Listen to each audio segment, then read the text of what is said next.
So today we are going to talk about presumptions and assumptions. This morning,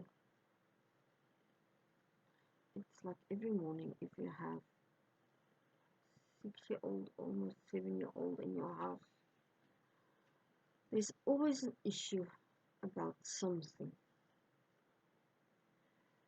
And this morning his mother says that she's going to hand in her resignation as his mother.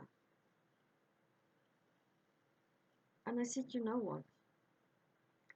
That's a lifetime commitment that you cannot get out of. No matter how you try, you cannot stop being his mother, she says. Now you're telling me. Why didn't you tell me from the start? I said, I did tell you. Being a parent is one of the hardest jobs there is, because you have to take care of somebody other than yourself. You are in charge of somebody else's emotional, financial, physical, spiritual needs. And I was pondering on this, and I have this in my heart, is that God made us, He put us on this earth to have a lifetime commitment. He wants to spend eternity with us. He didn't do it to get out of it 5 minutes down the line. I mean, it is like a marriage. Why do you get married if you're going to walk out after 5 months? I mean, I've heard of marriages that lasted. The next day it was dissolved. The next day it was over. Why? Why did you stand before God, make an oath and say, I will commit myself to this person for the rest of my life, to walk out of that marriage 1 day, 2 days, 3 days, 5 days later? I mean, that was never God's intention. God wanted that commitment from us, and that is what we want from when we go into a marriage. And it's not, okay, I'm in and now I'm out. It is a commitment. Now you have children. Yes, some people abandon their kids. There are various reasons for it. But you really have to be, I don't have a word to say for a person that abandons their children. I know there are parents that die and there's no other means or people that can look after those kids. But there are really evil people that just abandon their kids. And sometimes for stupid reasons. And some kids get taken away for abuse. And don't get me started. But the thing is, we assume that God is like our earthly parents, and He's not. God is better. God wants better for us. God does better for us.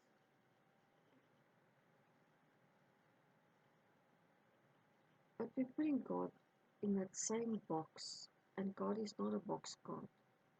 It's not something you can take out, throw milk and eggs in it, and you bake a cake, and you've got this lovely fragrant cake. No, no, no, no, no, And then we assume that, okay, I gave my heart to God. Now everything is honky-dory. I can still go on sinning. His grace and mercy.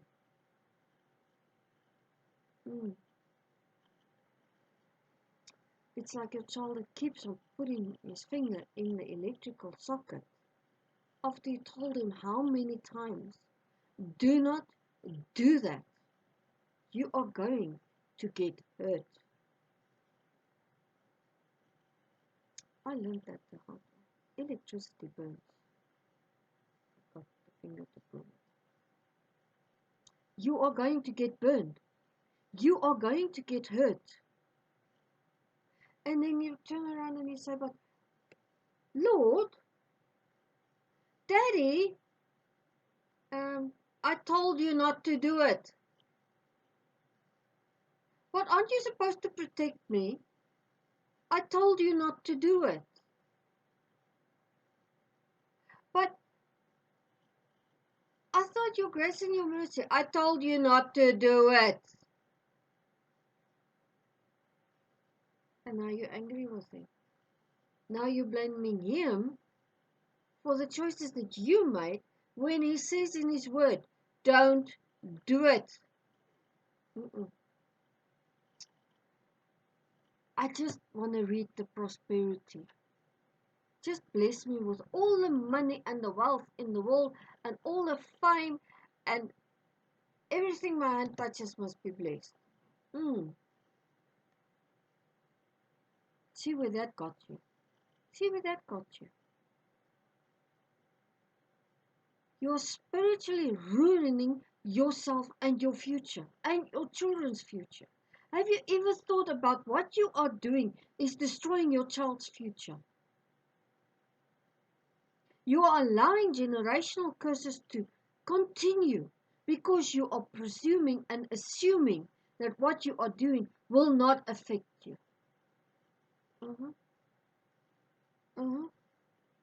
Good luck with that one. Good luck with that one. Oh, I've got an open marriage. What's that doing? Destroying your future. Oh no, but I'm praying to God. I'm a Christian. You're not. Don't tell me that you're a Christian in an open marriage. What the hell is an open marriage? One husband, one wife. Oh no, but I can. No. God says He's a jealous God. He's a jealous God. You belong to Him. He's not going to share you with anybody else. And that's the same in marriage. Why do you want to share your husband? Why do you want to share your wife with somebody else? That body, that soul, that belongs to you.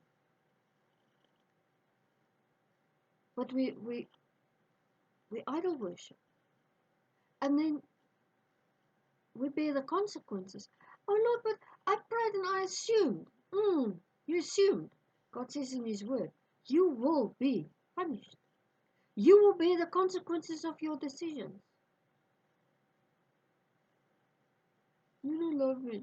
I do love you. I sent myself to die for you.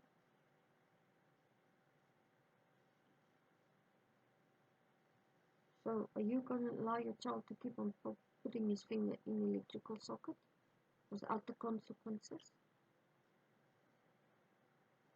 There's consequences to your actions. But people don't want to bear the consequences of their actions. You do something and then you presume there's not going to be consequences. If you kill somebody, you are going to jail. If you steal, you are going to jail. Well, we're not talking about the South African government. Yeah. Let's not talk.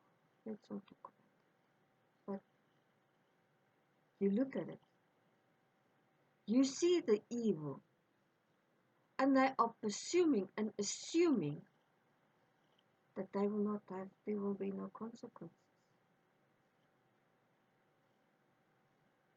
you are opening yourself and your children's lives to generational curses, because you are walking with your sin, you are walking with your hurt, and you're not dealing with it. And you're expecting God to do everything for you when He says, go into Canaan and destroy the Canaanites. Why do I have to do it? You do it. Do you teach your children like that? A child needs to crawl before he can walk, but he needs to do the action. And if you do everything for him his whole life, he's going to become a useless human being. That's a zero on a contract. He's got there's no place for him in society.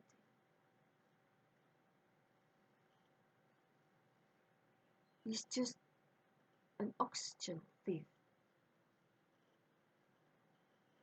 We've become thieves of God's grace. We don't deserve God's grace. He still loves us. He still cares for us. He will always love us. He will always take care of us. But stop with your presumptions and assumptions. With your ifs and your whatnots and your snakes. That's why God says we're a bunch of vipers. We just eat. Energy draining thieves.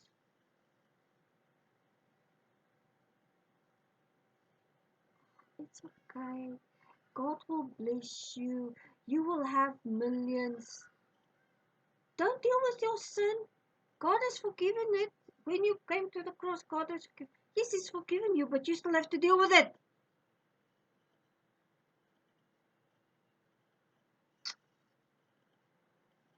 You're just ugly with me this morning. Well, somebody has to. I'm sick and tired of people wanting to live in sin and think it's okay. When did it become okay? To throw your children to hell. You're sending your kids to hell in a handbasket. And for what? Because you don't want to deal with your issues.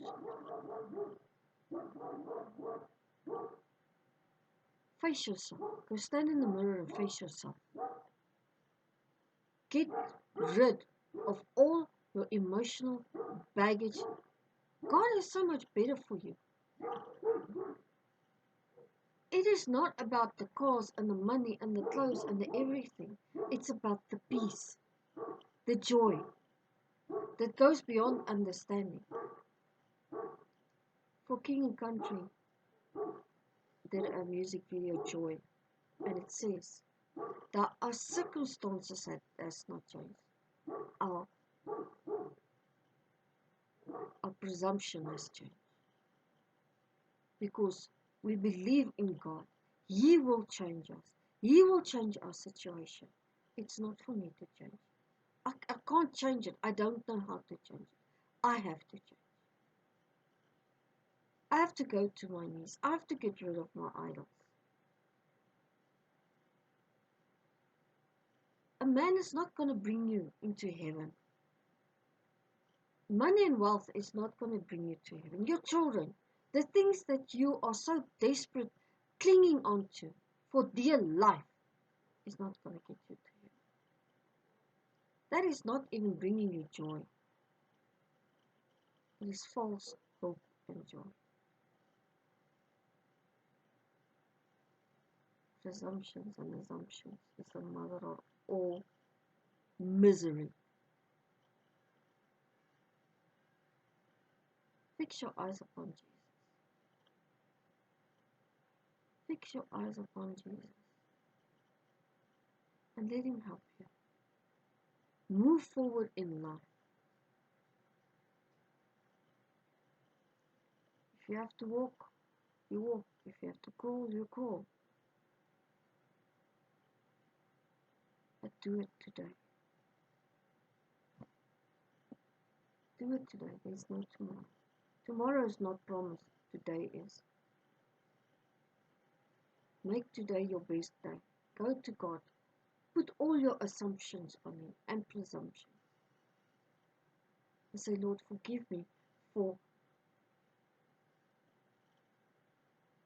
drawing a parallel line between you and my earthly parents.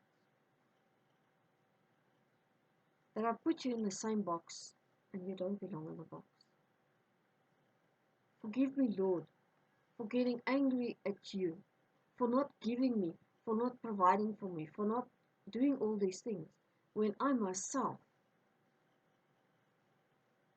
have put idols before you.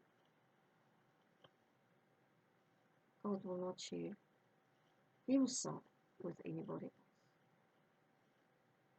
He will not. And neither are you allowed to do it. That is why the Bible warns us from day one. Guard your heart, guard yourself, guard your mind. Be on guard 24/7. Don't let your guard down. The enemy will come in like a flood. If you give him a millisecond, he will destroy you. He's out to destroy you. I don't want to be destroyed. And I don't believe that you want to be destroyed. We all want to live. We all want to be happy. Let's live a healthy, happy life with our Father.